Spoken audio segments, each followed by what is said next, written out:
Hello everyone, আমি শম্পা। আমার নতুন আরেকটি ব্লগে তোমাদের প্রত্যেকে স্বাগত জানাচ্ছি। তো পাশে দেখতে পাচ্ছ, এটি আমার ভাইয়ের বউ। তো সামনে তো পুজো, তাই আর কি আমাদের জন্য কিছু জামা কাপড় নিয়ে এসেছে আমাদের বাড়িতে। তো দেখতেই পাচ্ছ, প্রত্যেকের জন্য আলাদা আলাদা জামা কাপড় বেশ সুন্দর হয়েছে। আমার ছেলে মেয়ে, আমার হাজবেন্ড সকলের জন্য নিয়ে এসেছে। আর তার সঙ্গে দেখো, আমার হাজবেন্ডের শার্টের কালারটা বেশ ভালো হয়েছে। আর আমার শাড়িটাও কিন্তু খুব সুন্দর হয়েছে, আর বিশেষ করে কালারটা। তো দেখো, এই কালারের শাড়ি কিন্তু বেশ আমার পছন্দের, যেহেতু অনেকগুলো আছে তবুও আমার ভালো লাগে।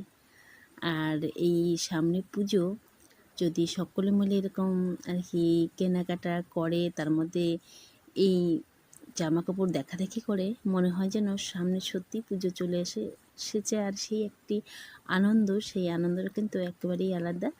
ছোটোবেলায় কিন্তু মানে পুজোর কিছুদিন আগের থেকেই কেনাকাটা শুরু হয়ে যেত, আর বেশ খুশি খুশি লাগতো। আর কিছুক্ষণের জন্য মনে হচ্ছিল যেন একদম সেই ছোটোবেলায় ফিরে গেছি। তো যাই হোক, আর আমার ভাইয়ের বউয়ের সাথে আমার খুব প্রিয় একজন মানুষ এসেছে, সেটা হলো অভি। তো ভেবেছি, অভি তো অনেক দিন পরে এসেছে, ওকে নিয়ে আর কি বিকেলবেলা একটু আর কি চা খেতে যাব। তো বিকেলবেলা মাটির ভাঁড়ে চা খাওয়ার বেশ মজাটা আলাদা। তো তার সঙ্গে প্রিয়াও যাবে, প্রিয়া মানে আমার ভাইয়ের বউ, সেটা তোমাদেরকে আগেই বললাম। তো এখান থেকে আর কি বেরিয়েও পড়েছি আমরা, দেখতেই পাচ্ছ অনেকটা আর কি অন্ধকার হয়ে গেছে। আর রাস্তাঘাটগুলো কিন্তু বেশ ভালো লাগছে, দেখতেই পাচ্ছ। তো সন্ধ্যার পরে রাস্তাঘাটগুলো কেমন হয়ে গেছে একদম। তো চলেও এসেছি আস্তে আস্তে আর কি সেই কফি আর চায়ের আড্ডাতে। তো আমরা তো কফি খাবো না, আমরা আজ খাবো চা। তো আর সেটা হলো মাটির ভাঁড়ে।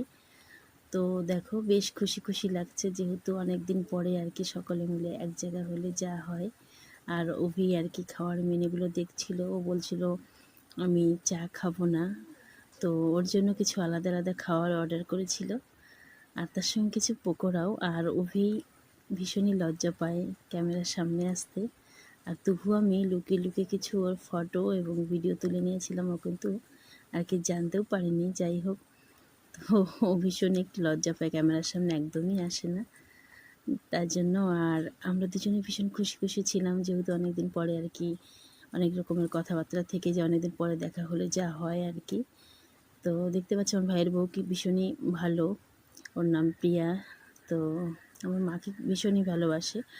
আর অনেক দিন পরেই আর কি দেখা হলো, অনেক কথাবার্তা, অনেক কিছুই হচ্ছিল। তো তার সঙ্গে খাওয়া দাওয়া তো আছেই। তো বেশিক্ষণ আর কি এখানে থাকবো না, যেহেতু আজকে আবার অভি আর কি বাড়িতে যাবে। তো অনেকটাই রাত হয়ে যাচ্ছে, তার কারণ অভির আবার ফেরার আছে। তো তার জন্য এখানে খুব মানে তাড়াহুড়া করছিল। তার সঙ্গে দেখো, চায়ের কালারটি কিন্তু ভীষণই মানে সুন্দর, হয়তো খেতেও বেশ ভালো হবে। আর বিশেষ করে মাটির ভাঁড়ে, তো দেখেই কিন্তু আলাদা একটা আর কি ভালো লাগা কাজ করছিল। তো দেখো, তার সঙ্গে অনেক খাবারও অর্ডার করেছিল, আর সেটা অভির খাবারগুলো একদমই আলাদা ছিল। তো পকোড়াগুলো দেখো বেশ সুন্দর ছিল। আর বেশি একটা দেরি করছি না, তার কারণ কথা বলতে বলতে অনেকটাই দেরি হয়ে গেল। তো এখান থেকে আর কি বেরিয়ে পড়েছি, দেখতেই পাচ্ছ। তো পিয়া, আমি আর অভি। আর অভি খুব তাড়াহুড়া করছিল বাড়ি যাওয়ার জন্য। তো হয়তো আজ অভির বাড়ি যাওয়া হবে না, তার কারণ আমাদের কথা বলতে বলতে অনেকটা রাত হয়ে গিয়েছিল। তো এখান থেকে সেই রাতেই আর কি বেরিয়ে যাচ্ছি। দেখো, অনেকটা অন্ধকার হয়ে গেছে। তো এই অন্ধকারের মধ্যেই বেরিয়ে পড়লাম।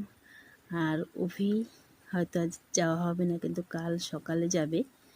তো দেখতেই পাচ্ছ যে এই সকালে আর কি এতটাই বৃষ্টি হয়েছে যে আমাদের উঠোন এতটা আর কি জল জমে গেছে উঠোনের মধ্যে, দেখতেই পাচ্ছ। আর এই জল জমার মধ্যে দিয়েই আর কি অভি যাচ্ছে। তো অভির এই যাওয়ার সাথে সাথেই আর কি আমার এই ব্লগটি এখানেই শেষ করছি। তো প্রত্যেকে ভালো থেকো এবং সুস্থ থেকো, প্রত্যেকের সুস্থতা কামনা করে আর কি আর বেশি একটা বড় করছি না, তার কারণ ভিডিওটি অনেকটাই বড় হয়ে গেল আর কি। তো ভালো থেকো প্রত্যেকে, টাটা।